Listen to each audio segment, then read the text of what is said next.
Mga kapatid, inaanyayahan ko po kayong panoorin at pakinggan ang mensahe ng mensahero ng silangan. Mga video na kung saan nabuksan ang aking diwa at nasagot ang napakarami kong katanungan.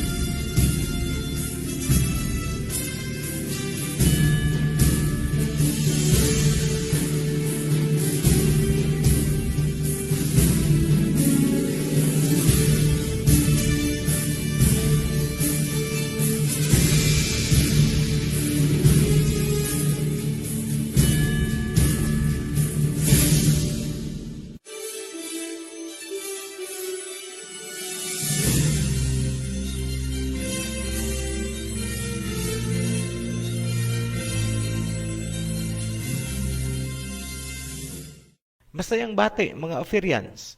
Bilang pagpapatuloy ng series, ang video na ito ay mag-focus sa kung ano at gaano bakit talaga kabigat ang kasalanan ni Eve, bakit gano'n na lang kabigat ang naging parusa. Bilang panimula, magbibigay po kami ng isang tanong na nais naming sagutin nyo sa inyong sarili as honest as possible. Dito nyo masusubukan kung talaga bang tugma sa Biblia ang doktrina na inyong pinaniniwalaan. Pakinggan niyong mabuti ang tanong. Ano ang dahilan bakit may kamatayan sina Adam and Eve at ang sangkatauhan? Letter A. Dahil kumain sina Adam and Eve ng ipinagbawal na prutas. Letter B. Dahil hindi kumain sina Adam and Eve ng prutas mula sa Tree of Life. Isa lang po dyan ang tama. Walang both of them. Only one answer. Ulitin po natin ang tanong. Ano ang dahilan bakit may kamatayan sina Adam and Eve at ang sangkatauhan? Letter A. Dahil kumain sina Adam and Eve ng ipinagbawal na prutas. Letter B. Dahil hindi kumain sina Adam and Eve ng prutas mula sa Tree of Life. Huwag po kayong mag-alala kung biglang sumerko ang inyong isipan. Expected po namin yan. Ginigising lang namin ang inyong diwa para makita nyo ang katotohanan. Sa aming pagsusuri, halos lahat ng turo ay sumentro sa ipinagbabawal na prutas. Sinasabi nila na wala daw sanang kamatayan ang sangkatauhan kung hindi daw kumain sina Adam and Eve ng ipinagbawal na prutas. Mali po yun. Ang paniniwalang yan ay nag-uugat sa pagbabaliwala ng Tree of Life. May kamatayan po sina Adam and Eve kahit hindi sila kumain ng ipinagbabawal na prutas. May kailangan silang gawin na hindi nila nagawa para magkaroon sana ng buhay na walang hanggan. Yun ay ang kumain mula sa Tree of Life. Sinabi sa Biblia na sila ay mamamatay kung kakain ng ipinagbawal na prutas. Tama po yun, hindi natin yan kinukontra. Ngunit, wala ring sinabi sa Biblia na sila ay mabubuhay ng walang hanggan kung hindi sila kakain ng ipinagbabawal na prutas. Pairalin po ang talas ng isip. Ano ang punto natin? Magbigay tayo ng halimbawa para lalong madaling maintindihan. Kunwari, ang ama ay isang doktor. Ipinagbawal niya sa iyo ang isang uri ng pagkain dahil ikamamatay mo yon. Sinunod mo ang doktor, hindi ka nga kumain noong kanyang ipinagbabawal. Ibig bang sabihin, hindi ka na mamamatay? Mamamatay ka pa rin dahil ikaw ay isang physical na nilalang galing sa lupa. Ganyan din po ang sitwasyon ni na Adam and Eve kahit noong hindi pa sila nagkakasala. Basahin natin. Genesis chapter 2 verse 17. But you must not eat from the tree of knowledge of good and evil, for when you eat from it, you will certainly die. Kapag kumain kayo, siguradong kayo ay mamamatay. Bakit? Kasi nga may kamatayan pa sila. vulnerable to death dahil ang kanilang flesh ay corruptible pa. Ito ay isang tagisan ng analytical versus doctrinal na pamamaraan ng pag-aaral ng Biblia. Bigyan nyo ng panahon ang sarili nyo na unawain ang inyong mga pinaniniwalaan. Kilalanin nga muna natin sina Adam and Eve bago pa sila nagkasala. Genesis chapter 2 verse 7. Then the Elohim formed a man from the dust of the ground, and breathed into his nostrils the breath of life, and the man became a living being. Saan galing? Dust of the ground. Ibig sabihin, ang katawan ng tao ay galing sa lupa. Ang mga hayop kaya, saan galing? Genesis chapter 2 verse 19. Now the Elohim had formed out of the ground all the wild animals and all the birds in the sky. Klarado, galing din sa lupa. Meaning, sila ay physical beings. Patunayan natin na physical being nga sina Adam and Eve. Genesis chapter 2 verse 16. And the Elohim commanded the man, "You are free to eat from any tree in the garden." Kumakain ba? Yes. Ibig sabihin, physical ang katawan. Tingnan din ang pangyayari noong nilikha si Eve. Genesis chapter 2 verse 21. So the Elohim caused the man to fall into a deep sleep, and while he was sleeping, he took one of the man's ribs and then closed up the place with flesh. Pinatulog ng ama si Adam, tapos kumuha ng isang tadyang at mula doon nilikha si Eve. May tadyang? Yes, physical. Bakit kailangang malalim na tulog? Para hindi masaktan. Physical? Yes.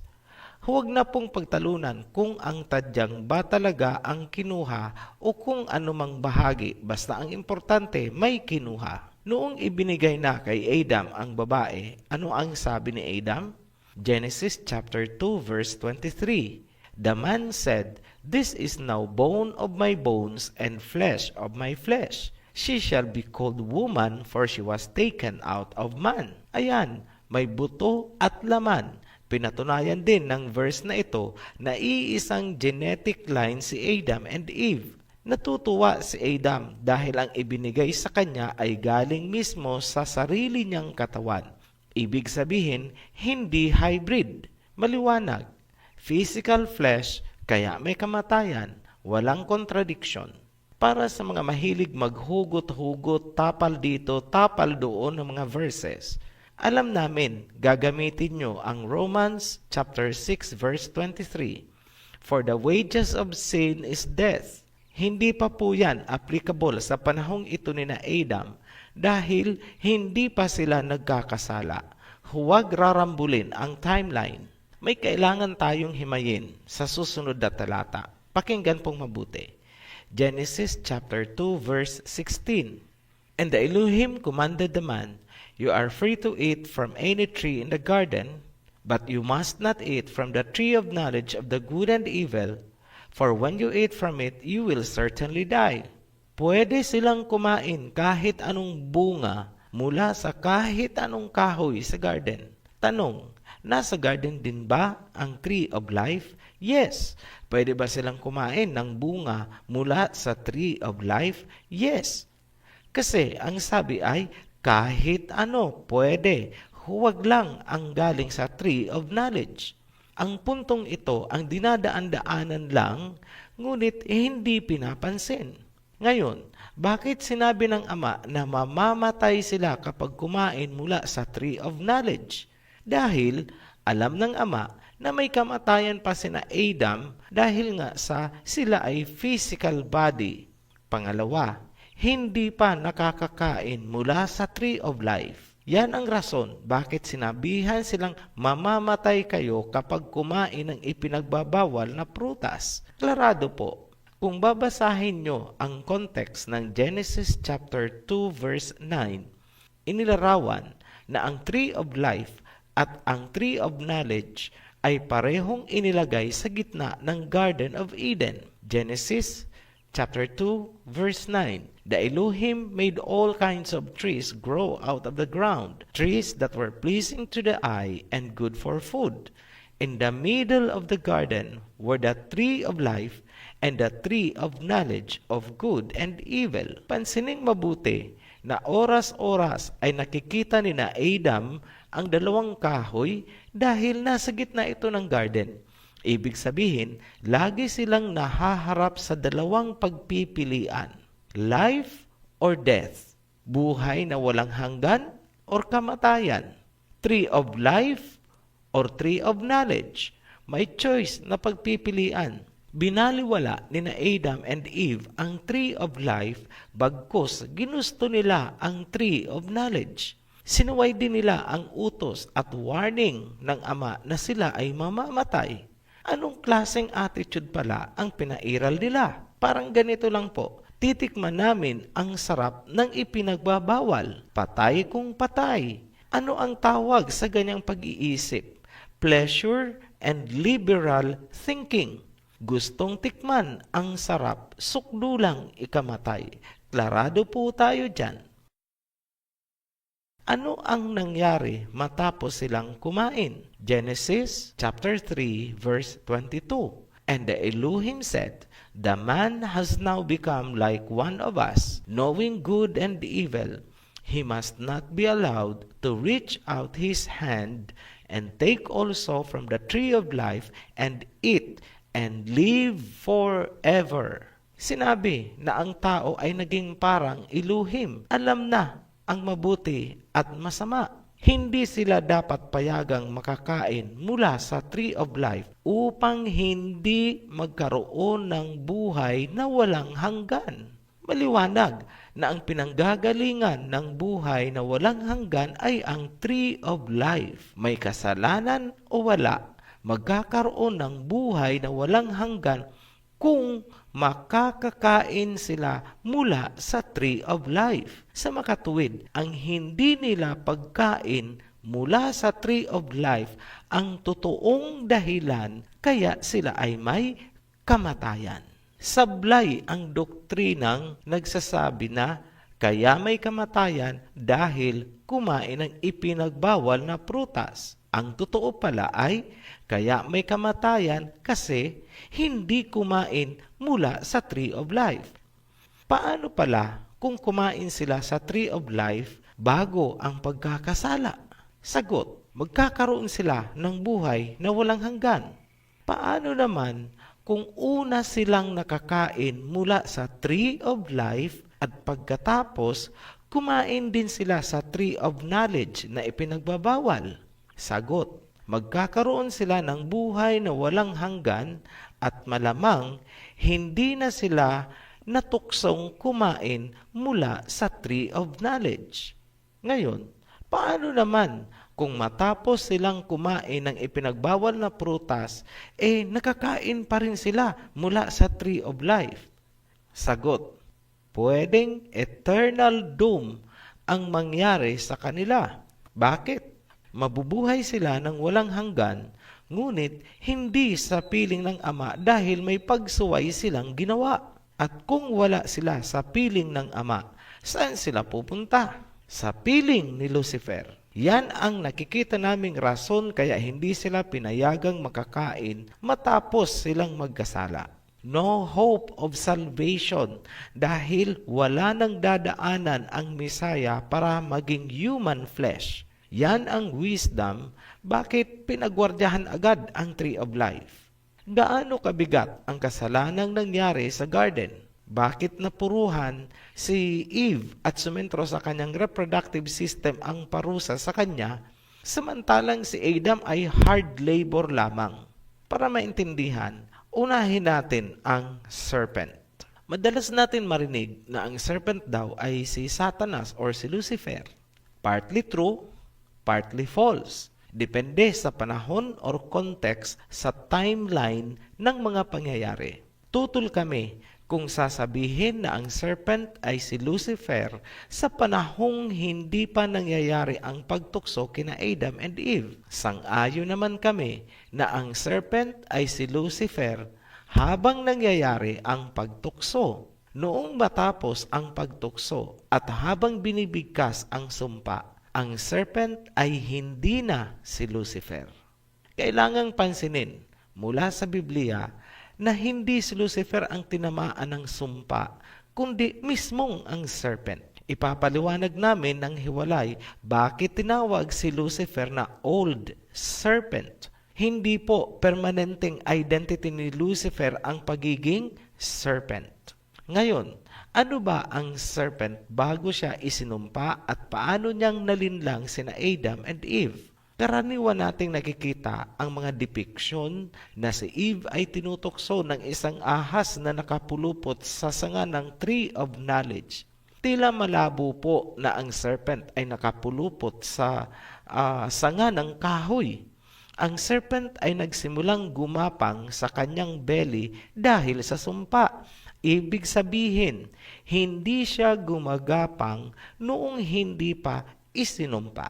Dahil dyan, ipinagpapalagay namin na ang serpent ay may paa at kamay. Posible ding meron siyang buntot. Ito ay isang typical na reptile kagaya ng mga lizards at crocodiles. Sinabi din sa Genesis chapter 3 verse 1, ang serpent ay kasama sa mga nilikhang wild animals mula sa lupa. Ang mga wild animal na nilikha ay ibinigay kay Adam at Eve bilang keepers of the garden. Yan ang dahilan bakit hindi takot sa serpent sina Adam and Eve. Ipinakita sa Genesis na nag-uusap sina Eve at ang serpent. Hindi yan dapat pagtakhan dahil kahit ngayon may mga hayop kagaya ng parrot at myna birds sa Palawan na may kakayahang mag-vocalize gaya ng tao. Ang serpent ay may hindi pangkaraniwang talino kumpara sa ibang hayop sa garden. Hindi rin yan dapat pagtakahan sa isang hayop dahil kahit ngayon may mga nakikita tayong trainable dogs na ginagamit sa mga search and rescue operation. May mga asong nauutusan at nakakagawa ng mga task o gawain na tila ba may isip gaya ng tao. Ganyan din ang serpent ni Adam and Eve. Dahil ang serpent ay may kakaibang talento, siya ay nakakatuwang pet o alaga at hindi nakakapagtaka kung siya ay maging paboritong alaga ni Adam sa garden. Ano kaya ang kinakain ng serpent? Masasabi namin na ang serpent ay kumakain ng prutas at halaman dahil ayon sa Genesis, ang kanyang mga nilikhang hayop ay fruits and plants ang kinakain gaya ni Adam and Eve. Mahalagang tandaan yan para maunawaan ang sumpa sa kanya bandang huli. Ngayon, dahil sa angking talino ng serpent at pagiging malapit niya kina Adam and Eve, siya ang napili ni Lucifer upang isakatuparan ang paglinlang kina Adam. Dalawa ang posibleng paraan kung paano siya ginamit ni Lucifer. Una, pwede niyang iposes ang katawan ng serpent. Pwede po bang mangyari yan? Yes. Dahil ganyan po ang nangyari noong ang mga demonic spirits ay pinoses yung mga baboy. Matatagpuan po ang kwento niyan sa Matthew chapter 8 verse 28 hanggang 34. Pangalawang paraan, pwedeng tinuruan lang ni Lucifer ang serpent. Hindi po tayo pabor sa theory na naposes ni Lucifer ang serpent. Pansining mabuti ang salita ng Ama noong isinumpa niya ang serpent. Genesis chapter 3 verse 14. And the Elohim said unto the serpent, because thou hast done this, thou art cursed above all cattle and above every beast of the field. Upon thy belly shalt thou go, and dust shalt thou eat all the days of your life. Sa salita ng Elohim, sa bungad pa lang, because you have done this, or sa Tagalog, dahil ginawa mo ito. Sa ganyang bungad na salita, lumalabas na ang serpent mismo sa sarili niyang kusa ang tumukso kay Eve. Hindi siya possessed. Alam niya ang ginagawa niya. Yan ang rason kaya hindi tayo sang-ayon sa theory na siya ay napossess or sinaniban ni Lucifer. Ang natitirang posibilidad ay tinuruan lang siya ni Lucifer. Ngunit, paano? Pumasok ba si Lucifer sa garden? Mauunawaan kung papansinin na ang serpent gaya ng mga ibang hayop at ibon ay maaaring makalabas sa garden. Sila po ay wild animals. Ang mga ibon ay lumilipad sa himpapawid. Hindi sila nakahawla sa garden. Ganyan din ang serpent. Sa paraang yan, posibleng nakalapit si Lucifer sa serpent. Pansinin nyo kung paanong magsalita ang serpent. Ang sabi niya kay Eve, hindi kayo mamamatay, bagkus mabubuksan ang inyong mga mata at kayo ay parang magiging iluhim. You will be as gods. Napansin niyo po ba? Well-trained. Ang dami niyang alam na sekreto. Paano niyang malalaman ang mga mabubuksan ang inyong mata at kayo'y magiging gods? May nagturo. Pansinin nyo rin na ang tema ng pananalita ng serpent ay Luciferian. Paano namin nasabing Luciferian? Naandun yung pantayan ang Creator. Yung sinasabi niyang, you will be like gods. That is Luciferian. Yan ang ambisyon lagi ni Lucifer. Ngayon, sino sa palagay nyo ang nagturo sa serpent? Di yung nag-uutos sa kanya na gumawa ng kasamaan. Wala nang iba, tumbukin na natin si Lucifer. Maraming theologians ang nagsasabi na at this point daw, si Lucifer ang nagsasalita at hindi ang serpent. Pero malinaw sa Biblia na ang may kagagawan ay ang serpent. Kaya nga, siya ang isinumpa na gagapang at siya nga ang gumapang at hindi si Lucifer. Maliwanag po yan. Isa lang ang hindi pwedeng pasubalian. Kung ano man ang ginawa ng serpent, si Lucifer ang mastermind. At ang serpent ay isang utusan lamang. Sa madaling salita, sumunod ang serpent sa utos ni Lucifer. Yun ang kanyang kasalanan. Nagpagamit siya. Kaya ang sabi ng Ama, because you have done this, sa Tagalog, dahil ginawa mo ito, or dahil nagpagamit ka, kaya ka isinumpa. Ngayon, magtatanong kayo, Ophirian, bakit sinabi sa Biblia na si Lucifer ay ang old serpent? Yes, tama po yan. Kailangan mo lang tingnan na ang serpent ang naging personahe o representative ni Lucifer. Kumbaga ng oras na yon, si Lucifer ang katransaksyon or kadil ni Eve at ang serpent ang nakafront. Kaya, by principle of agency, ang serpent ay si Lucifer ng oras na yun. Sa mga nalalabuan pa rin, ganito na lamang kasimple. Siguro nanonood kayo ng Miss Universe. Ano ang tawag sa ating candidate? Miss Philippines. Sa event na yan, ang ating kandidata ang Pilipinas. Kaya noong nanalo, may nagtatanong, sino ang nanalo? Ang sagot natin, Philippines. Ganyan din po ang kalagayan ng serpent. Siya, si Mr. Lucifer sa mga pangyayaring yun. Ngayon, ano naman ang Tree of Knowledge of Good and Evil? Marami na namang doktrina na ang Tree of Knowledge ay hindi literal na tree, kundi simbolo lamang ng manhood o pagkalalaki. Ang pagkain daw ng bunga mula sa Tree of Knowledge ay sumisimbolo sa pakikipagniig or pakikipagtalik. Tutol po kami dyan. Bakit kamo? Kung ang Tree of Knowledge, simbolo ng pagkalalaki at pagkain ng bunga nito ay pakikipagtalik, ano pala ang ibig sabihin kung prutas mula sa Tree of Life? Pakikipagtalik din? Kanino? Ang lapo po, di ba? Ito ang interpretation ng Ophirian. Ang Tree of Knowledge of Good and Evil is a tree per se. Kahoy na namumunga, literal na kinain, at hindi simbolo ng kung ano-ano. Mauunawaan mo lang kung ano ang epekto ng prutas mula sa Tree of Knowledge kung babalikan mo kung ano sina Adam and Eve at ano ang serpent bago sila kumain. Sa ating pagsisimula kanina, naipaliwanag na natin na sina Adam, Eve at lahat ng hayop ay galing sa lupa. Sila ay mga physical being, may bones and flesh, may dugo, may hormones, may genes, may DNA. Ang kanilang katawan at kaisipan ay nasa pure condition na maikukumpara natin sa isang brand new na sasakyan na nasa break-in period pa lamang. Gumamit tayo ng simpleng anatomy and physiology at simpleng psychology. Ang physical body natin ay may mga organs. Kasama dyan ang reproductive organs. Lahat ng organs natin sa katawan ay kontrolado ng nervous system at ng endocrine system.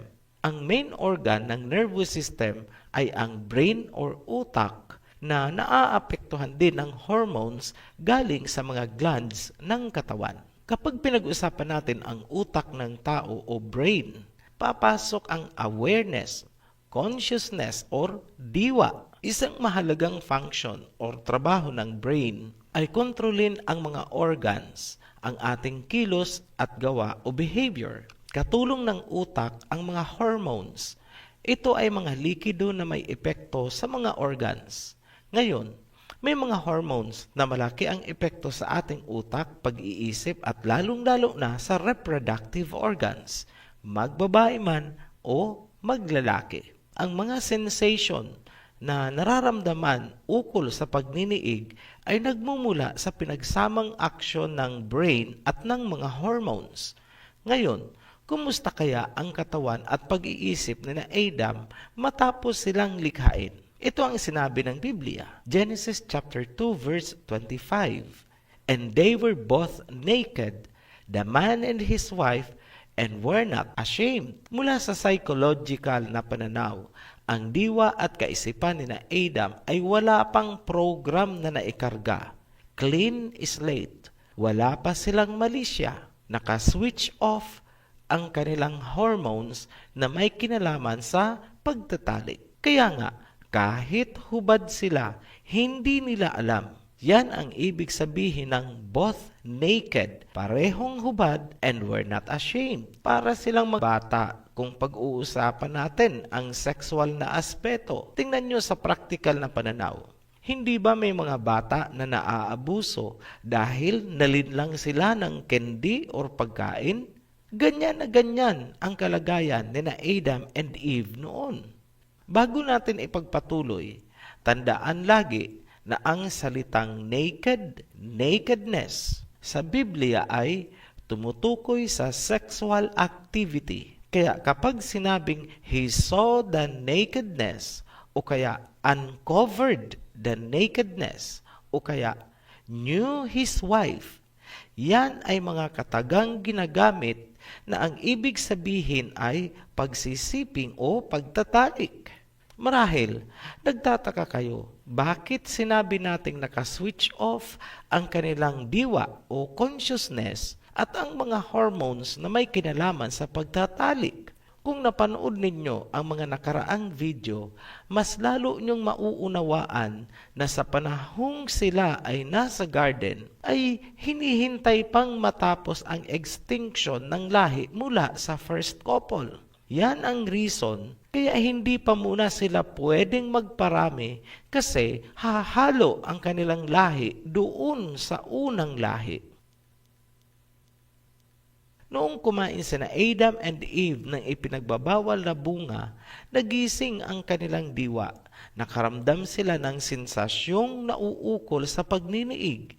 Yan ang ibig sabihin ng their eyes were opened. Nabuksan ang kanilang mata.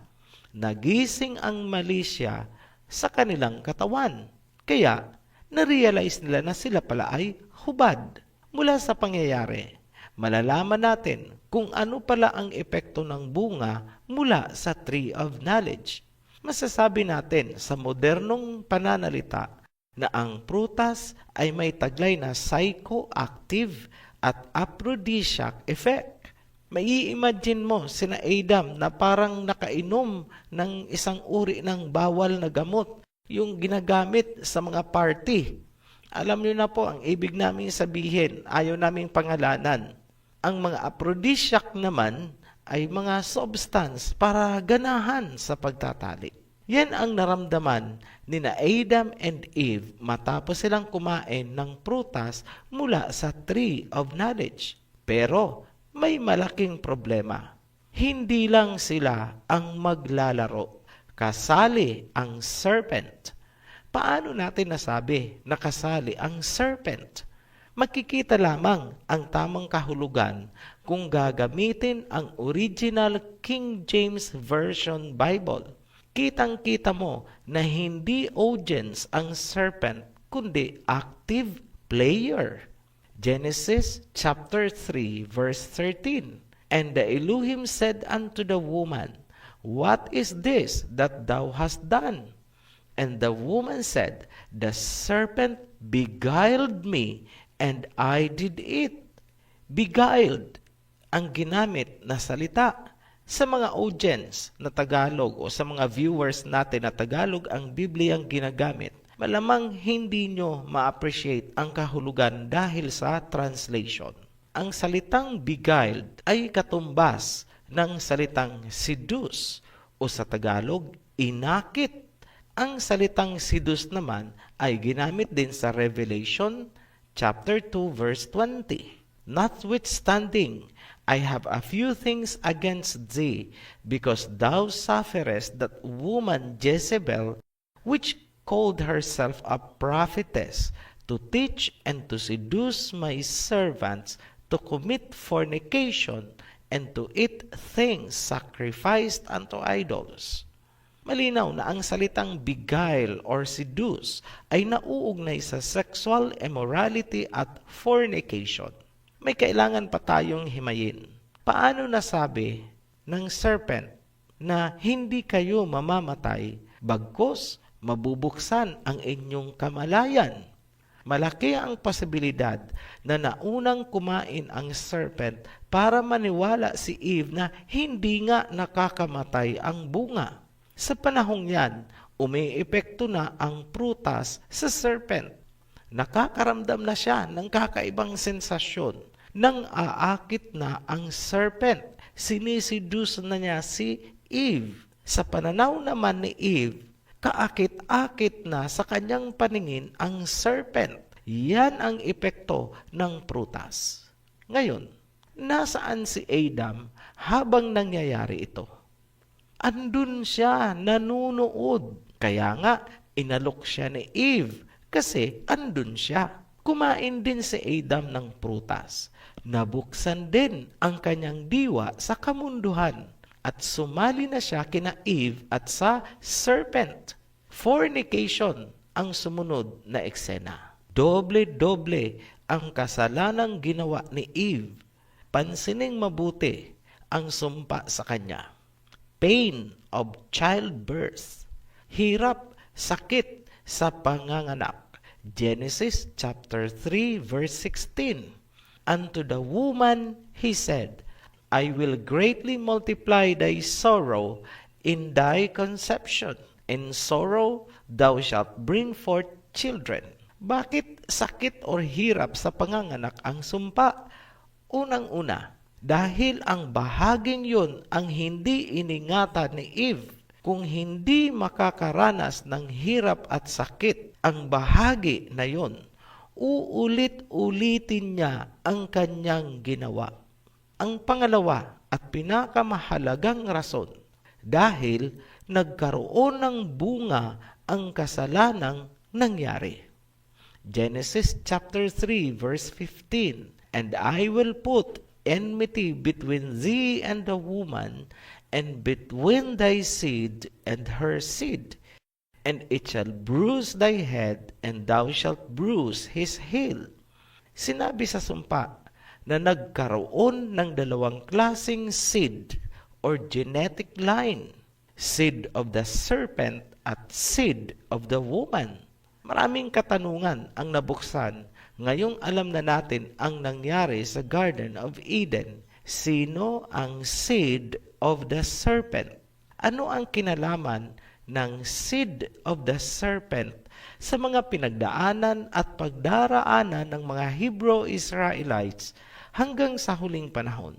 Kung sa simula pa lang ng humanity, ayaw unawain ang katotohanan, hinding-hindi nyo rin mauunawaan ang mga prophecies hanggang sa Revelation. Centuries na ang lumipas hanggang ngayon.